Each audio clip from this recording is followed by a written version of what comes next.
Yo, what's going on, peeps? You already know the vibes. We're here with another vid. Make sure you subscribe, like, comment, and share. Football's back. The dead internationals are over. Praise the Lord, because watching England is like pulling out teeth with no anesthetic. It's painful to watch. So, thank God football's back and kicks off. Well, we kick off on Sunday. Other games on Saturday. You already know how it go. But before I get into the Tottenham game, because I'm here to talk about, and I will probably go back to doing the videos on all the weekend games into the EPL review. I might upload those again, probably get back on it. But before I do that, it's only right that I say a massive RIP to Claude. If you don't know, he must be living under a rock, but Claude has passed away, age 58, from AFTV. And years ago, I used to watch him on AFTV. He was hilarious. Him and Ty going back and forth, but you could tell they were good friends. And it was just like friendly banter. Never no ill feelings or nothing. It was just hilarious. And I remember he wanted everyone out and he would just go crazy after losses. He was just, even after wins, sometimes he still will find something to nitpick about. But he just happens when you're a passionate fan, man, and he's been a passionate fan for years. So, and Arsenal big them up, even though I don't like them. They're still a scumbag team, but salute for them for tweeting about him and showing some respect and paying homage. So, big them up for that. Hopefully, when the fans go back, they do something in the stadium for him. That'll be a nice touch. But salute to them for that. And again, RIP to Claude, and his condolences to his friends, family, fans, and everyone that loves him. You know. It's sad. You don't want to see people pass away, especially people that you've been watching. Like, I've been watching him for a good few years. Just when they lose, because it's just hilarious. So to hear he passed away, when I heard it, I was in shock. I thought I misread it, but it's true. So, you know, the lockdown is affecting people and it's tough. And that's one of the effects you have going through it. So big up to him and his family. You know, he lost his mum as well, so, you know, and his dad's still alive, so his dad had to bury his wife, and now his son, so I can't imagine what that's like. So big up to him as well, and his grandkids and his kids as well. So salute to Claude and everyone involved with Claude. Right, now let's get into the vid, which is obviously the preview for the game against Newcastle, which is on Sunday. So, you know, it's first big game back after a week and a bit, nearly 2 weeks. So, probably some rustiness going to be in there. It's probably going to be slow and boring, who knows. But as far as I know, all our players are fit. I've seen Son, he's back in training, which is good. I saw him with the ball at his feet. That's what I love to see. But I wouldn't put him in this game, to be honest. I wouldn't rush him back. So, he won't be in my starting 11. But I'll get into that later on. But again, we got Newcastle. And for me, we got robbed the last time we played Newcastle. Let's be real. They got a penalty they shouldn't have had, if we're being totally honest. It was ridiculous. Where was Eric Dyer supposed to put his hands? Sorry, I'm still doing this. But it's like, come on. Andy Carroll just headed the ball right into his hand. Eric Dyer is not even looking. He's looking the total other way. And he's literally just headed the ball into his hand from point blank range. And this is at the beginning of the season when the handball was just ridiculous. Like, no matter how far away you are from the ball, as long as it's your hand, it's a handball. There was like loads of penalties given away at the start of the season because the handball rule was so pathetic. Thank God they've tweaked it somewhat a little bit.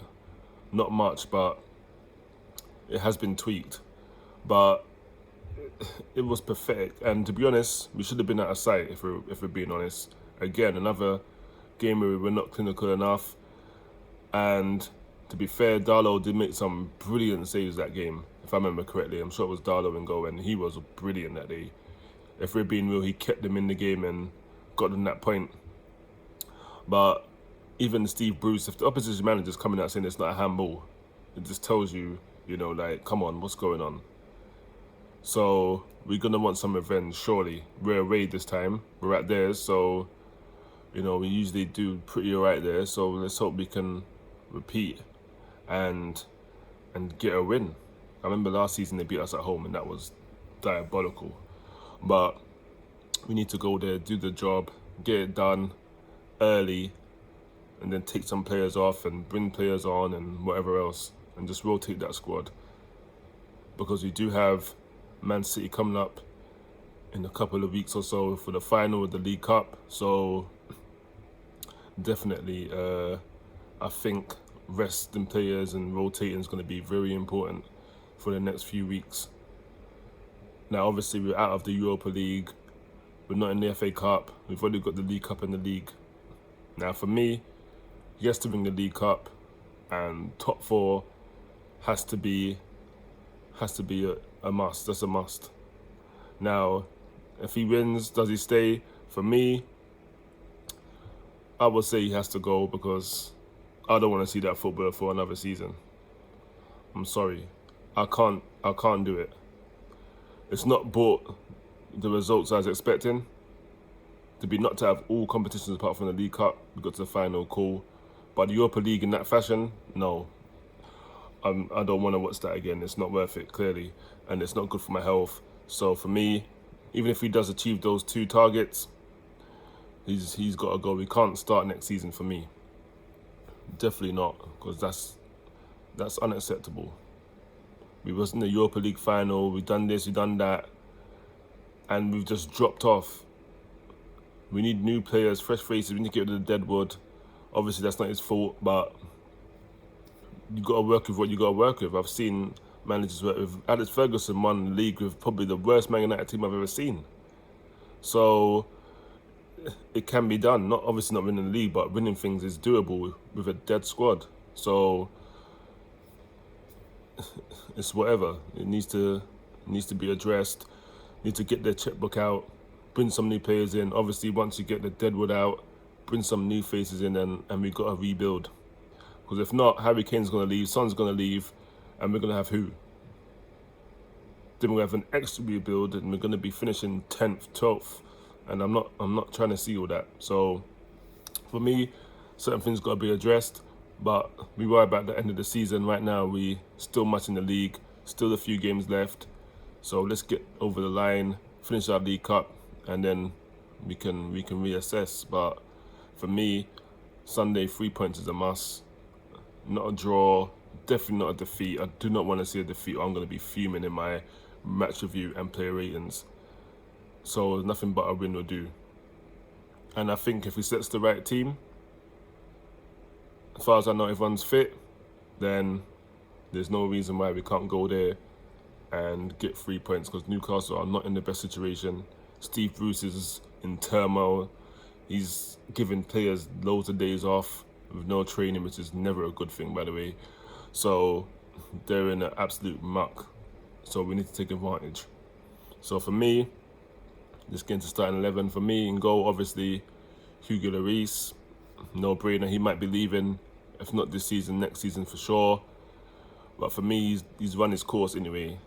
So we do need new face in there. And the keeper I saw us linked with, I'm not really 100% on him, but it's not. We ain't signed him. It's not set in stone. I'd rather take Nick Pope, if I'm honest.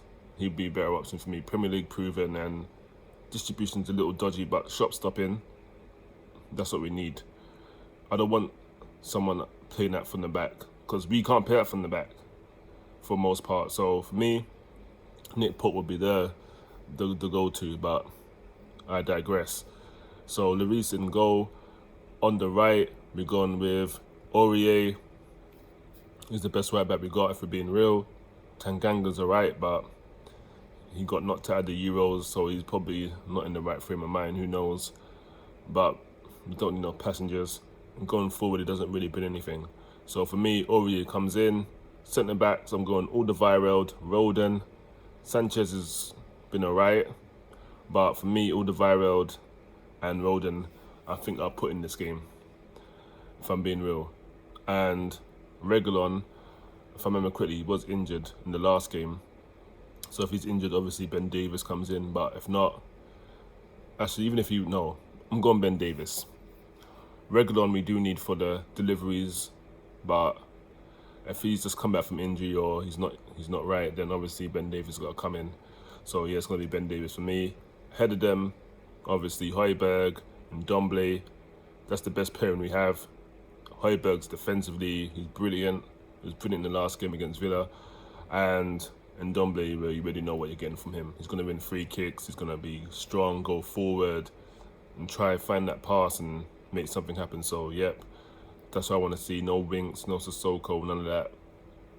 Ahead of them, I'm going to go with Lamela. If we're being real, he's been like one of the standout players this last few weeks, if we're being real. He's stepped up a lot. So for me, you play well, you keep your shirt. And he's been playing well, so he comes in. On the right, obviously I'm not going to put Son in my 11, so I'm going to have to put Gareth Bale out there.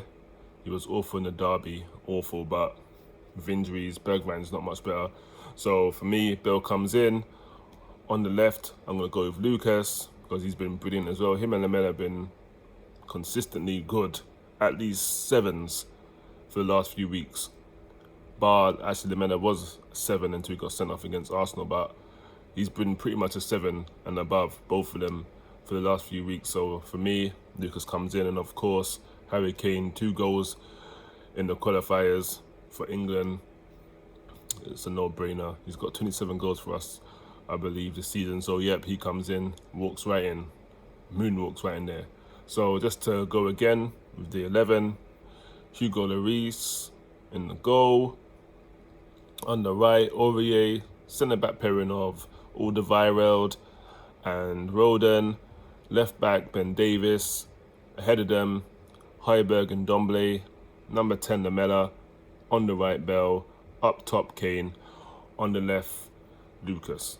If he plays that team, or even if he does put Son in, which I wouldn't really do, then there's no way we can't go out and get the 3 points.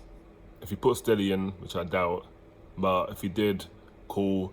But I'd rather put Lamela in there because he's definitely going to give a little bit more than what Dele's going to give, if we're being real. So that's where I'm at with it. I'm sure Lamela's back. I'm sure he served his 1-game ban, which is the Villa game, so he should be available. And that's my 11. That's the preview. Obviously, look out for the review, which will land on Sunday, and play ratings most likely the Monday. Who knows? Or it could be the Sunday, because it's bank holiday Monday. I'm not working, so we'll see what mood I'm in. But it will definitely be up. And as I said, I'll probably will be going back to the EPO reviews for all the weekend's games. So look out for that as well. But as always, you already know the vibes. Make sure you lot stay safe. Keep your distance. Just because we got a little few restrictions lifted, you know, we don't want it to go right back into lockdown. I heard some of the numbers might be going up to like 1, so the R number. So please, if you're going to meet up, do it safely, be responsible. We're all adults. So please, just use your common sense, because we don't want another lockdown. We want football back properly with fans in the stadium. And if we don't do it the right way, then it ain't going to happen. And it is what it is. But we move. And as I said, look out for me on Sunday. But until then, I'm getting out of here. Peace.